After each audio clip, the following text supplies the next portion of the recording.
Right. Emma, have you heard about Phasecraft? You know, the UK quantum computing startup. They've just pulled in a massive 34 million in Series B funding. Absolutely huge. Brings their total over 50 million, actually. And honestly, it really feels like, well, like the industry's focus is shifting, doesn't it?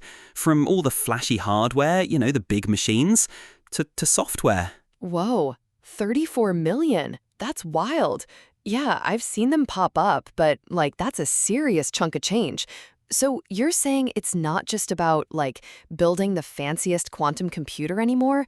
It's more about the code that runs on it? Is that what this funding really signals, James? Exactly. It's totally that. For ages, it felt like everyone was just chasing the next big, powerful quantum device, right?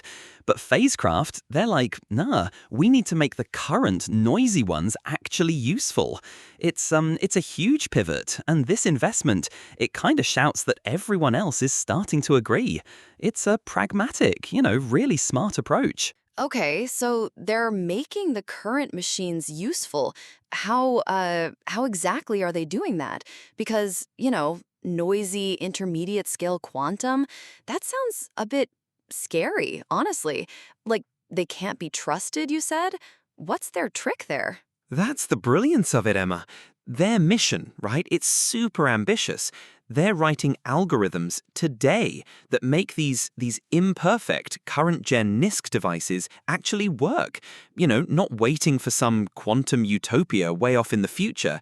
They're basically the quantum world's clever translator, bridging today's hardware, which isn't perfect, with tomorrow's potential discoveries. And the investors, plural, Playground Global, Novo Holdings' new quantum fund, their first software investment, by the way, they're all jumping on board. It just screams, this is happening now. Wow, so it's about making sense of the noise essentially. And it's hardware agnostic, you said? That's pretty significant, isn't it? Means they're not tied to one particular quantum computer builder? That makes a lot of sense actually, given how many different approaches there are out there. Absolutely, Emma. That hardware agnostic bit it's key. It just means they're not putting all their eggs in one basket, right? And what's really driving all this confidence, apart from the money, is their traction.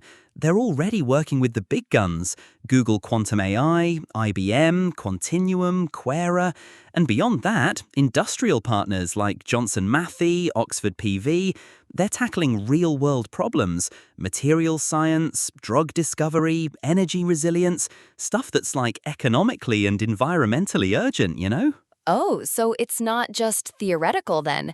They've actually got real-world applications bubbling up already? That's super compelling. I always thought this stuff was, a decade or two away.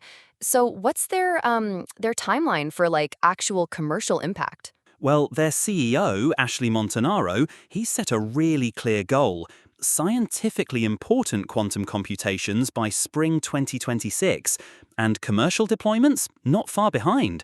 It's not some far-off hypothetical thing, Em. It's a countdown. It's like, classical computing decades ago. It wasn't the hardware that won, it was the software, teaching machines to speak our language. Phasecraft is betting algorithms, not just qubits, define this next chapter. And honestly, this funding round, I think the industry's totally betting with them.